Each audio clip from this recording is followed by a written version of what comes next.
Hey there, my name's Nicole and I'm 29 years old. I just adopted my foster niece and I want to tell you how that happened. But before that, I need to introduce you to my husband, Jake. Jake and I are high school sweethearts. We met in our junior year and started dating in our senior year. We survived a long-distance relationship when we both had to move to different states for college, and we ended up coming back to our hometown after we graduated. We moved in together and quickly found good jobs in our respective fields. We focused on our careers for another 2 years before deciding it was time for us to get married. We got married about a year after we got engaged. It was truly one of the best days of my life. Now, along with relationships come interacting with each other's families. For the most part, I got along fairly well with Jake's family. The only person I had a slight issue with was Jake's sister, Tess. Tess was 6 years older than us and tended to be volatile, jealous. She hated me at the beginning because I became the new topic of discussion in Jake's household, considering I was his first girlfriend. She also did not like the fact that Jake got into a relationship before her, and she lashed out at me for it. Jake, of course, always stood up for me whenever he saw her treat me badly, but that only encouraged her to taunt me behind his back. I just let her be because I hoped that as time passed she'd become better, and thankfully she did. After we moved back into town, Tess suddenly became a lot friendlier towards me. I was very suspicious of her new attitude towards me, but I was happy to get along with it because that was better than her constantly talking down to me. There were only 2 instances where she blew up at Jake and me after that. The first was when we got engaged. By this time, Tess had a boyfriend, but her relationship was in shambles. She had been dating her boyfriend for 4 years, and even though she kept hinting at him for an engagement, he never seemed to care. So finding out that we got engaged made her go a little crazy. She went back to being her mean self and even threatened to ruin my wedding if I had it before she got married. Jake did not let that happen, of course, and told her to stop projecting her own relationship issues onto us. She didn't stop, but after we threatened to uninvite her from their wedding, she caved and began treating us nicely. The second time she went ballistic was 2 years after we got married. I announced that I was pregnant. Few things to know here. Tess's big dream from the start was to have children. She dreamed of being a stay-at-home mother and raising kids, but that could not happen because her relationship, the one I just mentioned, ended shortly after Jake and I got married, and she struggled to find another partner. As for me getting pregnant, Jake and I had been planning to have kids for a long time, and we were finally at a point where we were stable enough to have a child. Needless to say, Tess lost her mind. I had to cut her off for the entirety of my pregnancy because of all the stress she was causing me. She quickly realized that if she kept her behavior up, she would never get to see our child, so she eventually stopped. After our child was born, Tess came over more frequently. The only reason I didn't mind was because she would come over to see the baby, and that would give me time to take a shower and a quick nap. About 2 years after we had our child, Tess invited us over to her place for dinner because she had something big to tell us. So, I have something to announce to the both of you. Is that the reason for this dinner? Yes. You two are the only family I have here, and I wanted to have at least one big reveal here. Well, consider me sitting at the edge of my seat. Tell us already. So, you know how I have always wanted to have kids? Yeah. Well, I was checking my accounts and I realized that I had more than enough to qualify for being a foster parent. Does that mean I applied and I got approved? It'll be another 2 to 3 weeks before a foster child moves in here. But yes, I'm going to be a mother. Are you sure about this decision, Tess? Of course. Why do both of you not look happy? We mean this in the nicest way, Tess, but you don't really seem stable enough to raise a child. What's that supposed to mean? Did you just not hear me tell you that I'm financially sound enough for that? Besides, I will still get funds to take care of the child. Sure, but you're very volatile. The smallest things make you really angry, and if there's one thing you should have when you have kids is patience. Are you saying that I'm going to be a bad parent? How dare you? Tess, we're not saying that you'll be a bad parent, but you could be. Maybe you should put the whole thing on hold and get therapy for your anger issues. You have some audacity to ruin my good news like this. Tess, you need to calm down. We're just trying to talk to you about our concerns. Yes, and that does not mean that we're not happy for you. We want to see you get everything that you've always wanted. We just want to make sure that you understand what you're getting yourself into. Oh, so just because you became parents, suddenly you guys get to have a say about who can become a good or bad parent? I don't think we have a say in that at all. What we do have knowledge about is how difficult children can be. They will point out things to you that you might hate, or they'll do things that upset you. You need to have patience to deal with that. I've done enough research to know what I'm getting myself into. Just because you do research, it does not mean that you understand what it's like. You know what?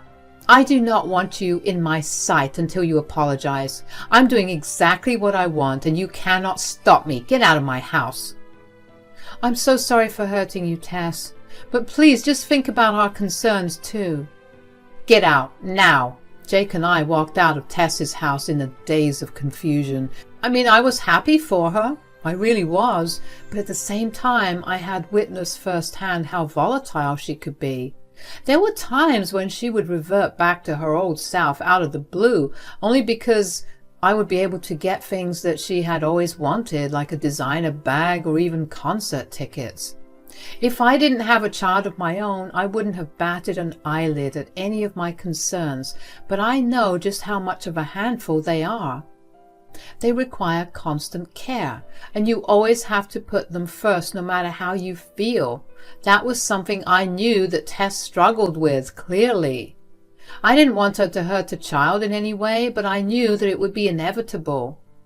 A few days after we left Tess's place, Jake and I decided that it would be best for us to still be in Tess's good graces, only because we would want to be involved in the child's life. So we went over to Tess's place the following weekend to make amends.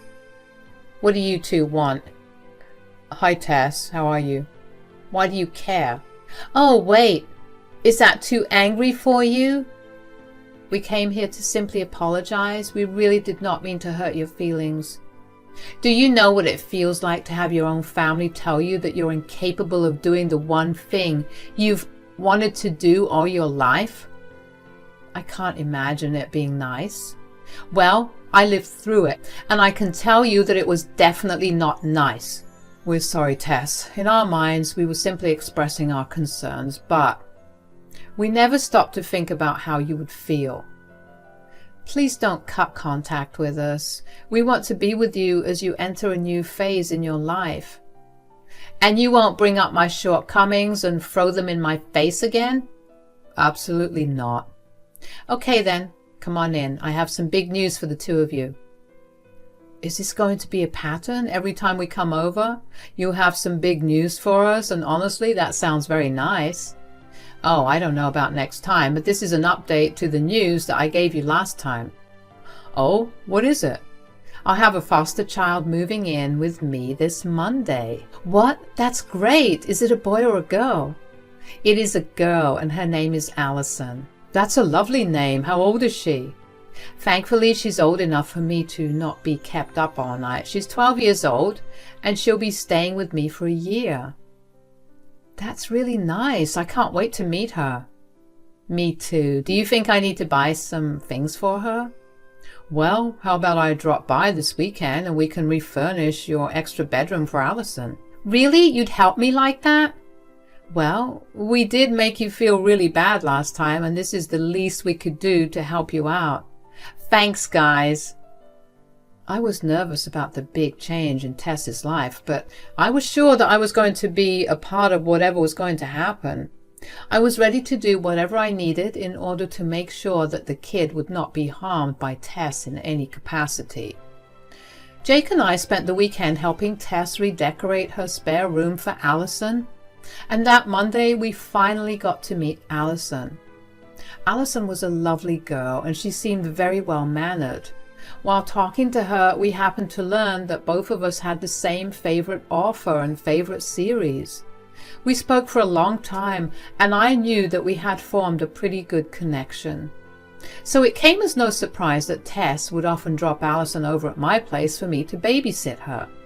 I enjoyed spending time with her, and she almost always looked very happy. That was until one day when Jake and I went over to Tess's place to have dinner with her, and I saw Allison looking like she had been crying. "Hi, Allison." "Hey, Aunt Nicole. Why do you look so sad?" "It's nothing. Oh, come on. You can share anything you want with me. I promise my lips are sealed." "I need you to make that promise on something that you care about a lot." "Oh, okay then. I promise, Jake, that I won't tell a soul about whatever it is that you will tell me right now." "That's a big person to make a promise on." "Then you can tell that I'm very serious about it." "Okay, well, just before you and Uncle Jake came over, Mom and I got into a huge fight." "Why is that?" "I didn't put away my cereal bowl and Mom started yelling at me." "Why would she yell at you for something as small as that?" "I don't know. She always does that." "That's not right. I'm not trying to put any blame on you, but I have to ask if you have repeatedly done these small things. Maybe she's getting angry because she's constantly telling you to do the same thing. I mean, I don't agree with that mentality, but that could reason away her anger."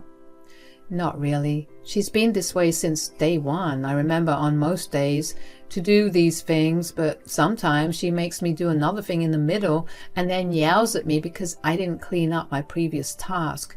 And if I don't immediately do her second task, she gets mad then. So it's an unwinnable position that she's put you into. Why haven't you told Jake or me anything?" "Mom told me very strictly not to tell you guys anything. I'm very scared of her. But I'm only telling you because you promised not to say anything." "You're right. I won't say anything. But I do want to help you in any way that I can. Do you mind if I start collecting evidence?" "I don't want to go back into the system. You and Uncle Jake are the nicest people I've ever met, and I don't want to lose that. I don't mind living with Mom if that means I get to meet you both." "I won't let go of you. Don't worry. Could you do me a favor and just trust me, sweetie? I'll make sure that you have a better life." "Okay." I knew it. I knew that Tess was not being a good mother. I had never once heard a good word about Allison from Tess. And I knew for a fact that she must have been doing something wrong. Allison scurried away after our conversation so Tess wouldn't see us and get suspicious. I tried my best to keep my composure around Tess for the rest of the evening, and when Jake and I got back home, I filled him in on what Allison told me. Jake was just as upset as I was, so I told him my plan to expose Tess to CPS and to adopt Allison. I knew that Jake would be on board with the first half of my plan. It was the second half that I was worried about. But Jake readily accepted my entire plan. He had a soft spot for Allison as well. After that, I had Allison record all her conversations with Tess and send them to me. I also instructed her to delete all evidence after she sent it to me.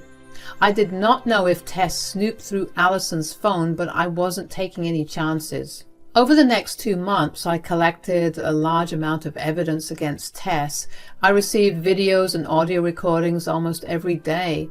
Tess was essentially out of control. She would yell at Allison for the tiniest things. I mean, like if she saw a novel out of place, she would begin yelling at Allison and would tell her that she was a waste of space. Sometimes in her anger, she would withhold meals from Allison, leaving her to starve until the next meal. She would make Allison scrub the house clean every day and would get mad if Allison's grades dropped because of it. I was horrified. But I figured that I could wait another month before taking my evidence to CPS. I wanted to have an ironclad case against Tess. In the third month since I enacted my plan, Tess called Jake and me over to celebrate her birthday. Jake and I found a babysitter for our son because he tended to get cranky among crowds. When we got to Nicole's, I didn't get to meet Nicole until half an hour later. Happy birthday! How's the birthday girl feeling? I'm doing great. I'm honestly just happy that everyone I love is here to celebrate this day with me. Speaking of everyone you love, where's Allison? I don't see her around here. Ah, well, she's probably somewhere around here. Okay, well, I just heard some screams coming from the basement. Why were you in my basement? Were you snooping? What? No, I went downstairs because I heard the screams. You're insane for snooping in my house. That is a gross invasion of my privacy. Why are you getting so defensive? Are you hiding something gross? Oh my God, is Allison in the basement? Ugh, yeah. Look, she was being a pain in the butt and I did not want her to ruin my party. Tess, you can't be serious. She's a child. Let her out now. You can do that. If she gets out, she'll throw a huge tantrum, and I do not want to be a part of that. Tess, you should not have locked her in there in the first place. Look, why don't you just give me the key? I'll at least get her out of there and I'll take her to the park. That way you can get the party you always wanted. No way, you can't choose that girl over me. I want you here at my birthday party. Tess, give me the key. Let me get her away from here, please. You're going to traumatize her. Listen, you either listen to me and mind your business, or you can get out and never come here. You have no right to tell me how to parent Allison. You're practically some stranger to her, nothing more. In the same way that you never wanted me to interfere in your parenting, I want you to do the same. Got it? I couldn't believe what I was hearing. It took me a few seconds to comprehend how Tess had just completely brushed off my concerns and showed no remorse for locking Allison in the basement. Before I knew it, I felt rage filling up my veins. I quickly found Jake and asked him to cover for me while I ran out for a bit. Jake didn't question me because he knew that something big must have happened. I got in my car and quickly called Child Protective Services. There were 2 CPS workers at Tess's doorstep about an hour later.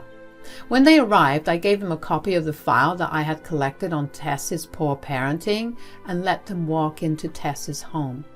Seeing those 2 strangers in her home, Tess rushed towards me and asked who they were. The 2 CPS workers rushed towards the basement. Who are these people, Nicole? It's Child Protective Services. Why is CPS here? I've had enough of your bad parenting. Who do you think you are to tell me that? What's going on here? Tess locked Allison in the basement because she thought that Allison was being a bother. What? Don't act like you guys don't do that to your kids. You don't have a higher moral ground than me. I can guarantee you that we have never once treated our children this way. This is essentially torture. Why would you do that?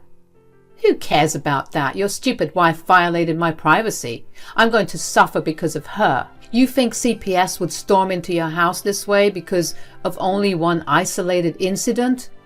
I've been meticulously collecting evidence, and I'm going to make sure that your ability to be a foster parent gets removed.